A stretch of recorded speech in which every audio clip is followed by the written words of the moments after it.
and welcome our blood viewers to watch this news English edition. As usual, we bring to you the major and top highlights of tonight.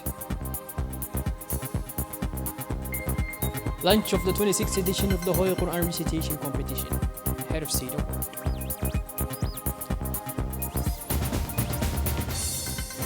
And on the international scene, Washington joins operations while Tehran apologizes to Gulf countries. Those were the major and top highlights. Welcome back to our newsroom, our beloved viewers.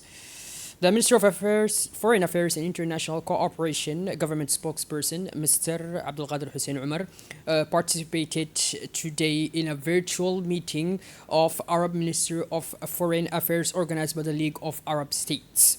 The meeting aimed to examine the recent Iranian attacks against several broadly Arab states in the context of the current military escalation in the Middle East. In his address, the minister condemned these attacks, describing them as a blatant violation of the sovereignty of Arab states and of the principle of good neighborliness. He stressed that such actions risk worsening regional tensions and threaten peace and security in the region. Mr. Abdul Qadir Hussein Umar recalled that the security of Arab states is indivisible and that any attack on the sovereignty of one Arab state constitutes an attack on collective security. He called for a united and firm Arab position for the immediate cessation of hostile actions and for dialogue and diplomacy to be prioritized in order to contain the crisis. The minister also praised the diplomatic efforts and good offices of the Sultanate of Oman prior to the outbreak of the conflict, while expressing the condemnation of the Republic of Djibouti regarding the Israeli aggression against Lebanon. He reaffirmed Djibouti's full solidarity with the sister Republic of Lebanon and renewed its unwavering support for the Palestinian people and their legitimate rights in accordance with international resolutions. In conclusion, the head of Djiboutian diplomacy reaffirmed Djibouti's total solidarity with Arab states that are victims of aggression, confirming the country's support for all initiatives aimed at strengthening security and stability in the region in accordance with international law and the Charter of the United Nations. During the meeting, the draft resolution placed on the agenda was adopted. As the presidential election scheduled for April 10, 2026 approaches, preparations are intensifying within the prefecture of Djibouti City. Teams have been mobilized to finalize the production and distribution of voter cards, a document that is essential for citizens to exercise their rights to vote.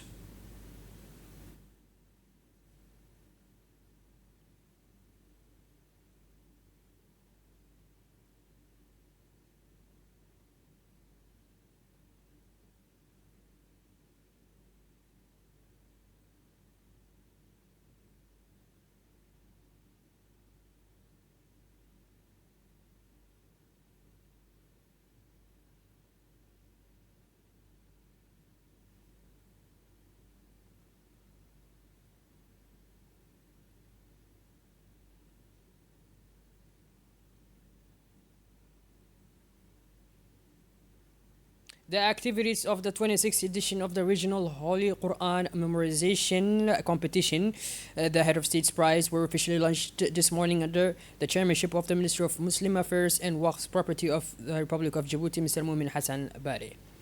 The opening ceremony took place in the Grand Hall of the People's Palace in the presence of the Minister of Women and Family, Mrs. Muna Usman Aden, as well as the ambassadors of the Republic of Yemen and the Republic of Sudan. Also present were senior officials from the Ministry of Muslim Affairs and Waqf Properties, including the Secretary General, along with a large gathering of scholars, imams, and preachers. During the opening session, participants from different countries were introduced, highlighting the spirit of fair competition and mastery in memorizing and reciting the Holy Quran. The 26th edition welcomes participants from Yemen, Tanzania, the Comoros, Somalia, Kenya, Uganda, Ethiopia, and Sudan, as well as 3 countries participating for the first time, Rwanda, Burundi, and South Sudan. The competition will take place over 3 days and includes 3 levels: full memorization of the Quran, memorization of 20 parts, and memorization of 10 parts. The closing ceremony scheduled for next Wednesday will reward the top winners in each category. This annual Quranic event series serves as a major platform for young memorizers from the Horn of Africa and East Africa, enabling them to demonstrate their talent in memorization, recitation, and tawjid.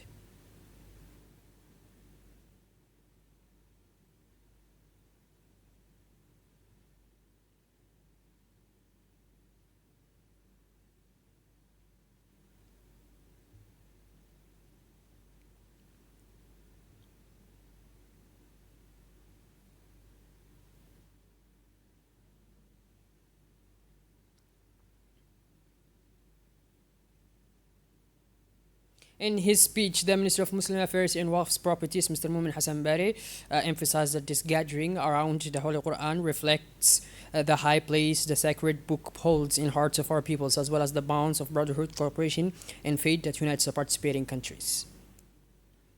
Continuing his speech, the minister expressed his great satisfaction at welcoming to the country the elite of Quran memorizers from broadly and friendly nations, not namely Somalia, Ethiopia, Sudan, Uganda, Tanzania, Kenya, the Comoros, Yemen, and Djibouti, of course, the host country for the first time. Burundi, Rwanda, and South Sudan are also participating, reflecting the growing scale of this year Quranic event year after year. Finally, the minister extended a warm welcome to the young participants who honored the ceremony by carrying the Book of Allah in their hearts and by participating with the spirit of competition and goodness.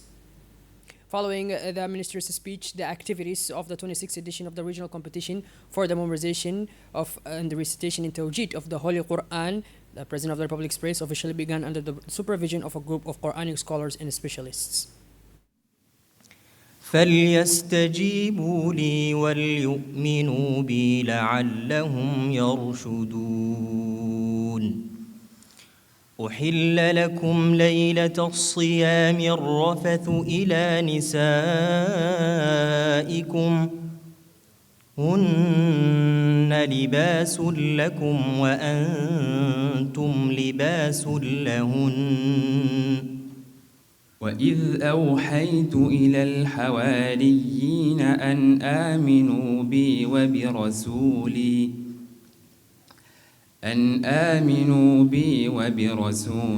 قالوا آمنا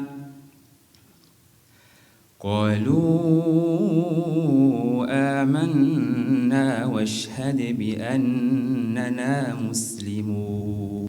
يا أيها النبي حرض المؤمنين على القتال إن يكن منكم 20 صابرون يغلبوا 200 وإن يكن منكم 100 يغلبوا 1000 من الذين كفروا بأنهم قوم لا يفقهون. وبشر الصابرين الذين إذا أصابتهم مصيبة قالوا إنا لله وإنا إليه راجعون. صدق الله العظيم. Following on, the Ministry of Youth and Culture, in collaboration with the Ministries of Health and Interior, officially launched the National Awareness Campaign on combating drugs and promoting road safety this Sunday, March 8, 2026, during a ceremony held in Djibouti City.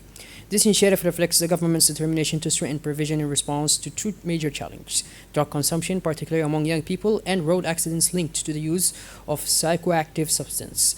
The ceremony was attended by the Minister of Youth and Culture, Dr. Ibu Mumin Asowe, the Minister of Health, Dr. Ahmed Roble, and the Minister of Interior, Mr. Saeed Nuh Hassan, as well as the President of the Abul Os Municipality, the Sub-Prefecture of the 1st District, and numerous institutional officials, partners, community leaders, and representatives of youth organizations. In her speech, the Minister of Youth and Culture stressed that the fight against drugs and road insecurity is a national priority requiring collective mobilization and coordinated action between institutions, communities, and young people.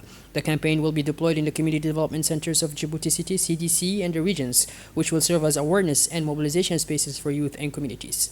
Among the planned actions, the development of educational materials to inform about the dangers of drugs and the risks associated with driving under the influence, the training of CTC facilitators and supervisors to strengthen their capacity to conduct awareness and educational activities. The campaign also aims to strengthen the involvement of families, community leaders, and associations in order to create a lasting national dynamic of prevention. The Ministry of Youth and Culture thus reaffirmed its commitment to supporting Djiboutian youth and promoting initiatives that foster protection, awareness, and youth development.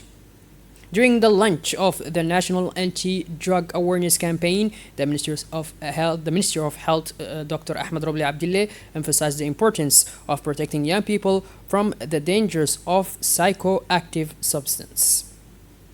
For his part, the Minister of Interior, Mr. Saeed Nur Hassan, stressed that road safety concerns everyone and requires collective mobilization. He called on every citizen to respect traffic regulations and to actively engage in reducing accidents linked to the use of psychoactive substance. And the Minister of Youth and Culture, Dr. Hibu Mumin Asawi, recalled that the fight against drugs and road insecurity is a national priority. The city of Ubukh came alive yesterday afternoon during the final of the third edition of the Inter-Service Tournament, organized at the multipurpose sports ground after nearly 2 months of competition. This edition brought together 16 teams representing the various decentralized services of the region, offering local administration staff an opportunity to gather around the values of fraternity, cohesion, and fair play. The grand final pitted the CMH of Ubukh team against the team from the General Directorate of National Education. After an intense and closely contested match, the General Directorate of National Education team emerged victorious and won the trophy for this third edition. The match took place in the presence of several local personalities, including the President of the Regional Council of Ubukh, Mr. Muhammad Hamad Ismail, and the Secretary General of the State Secretariat in charge of sports, Madam Khadija Ibrahim Idris, as well as numerous administrative and community figures.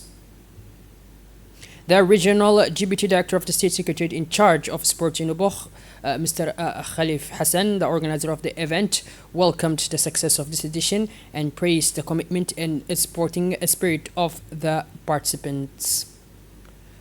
Shifting gears towards the international scene now, the war between Iran and Israel and the United States is intensifying. New strikes have targeted oil installations near Tehran, while Iran has responded with missiles and drones against several Gulf countries. Fighting is also continuing in Lebanon, raising fears of the conflict spreading across the entire region. Powerful explosions and major fires were reported near Mehrabad airport in Tehran following heavy airstrikes. The bombings reportedly targeted military infrastructure and fuel depots, producing thick plumes of smoke over the Iranian capital as the war between Israel and the United States continues to intensify.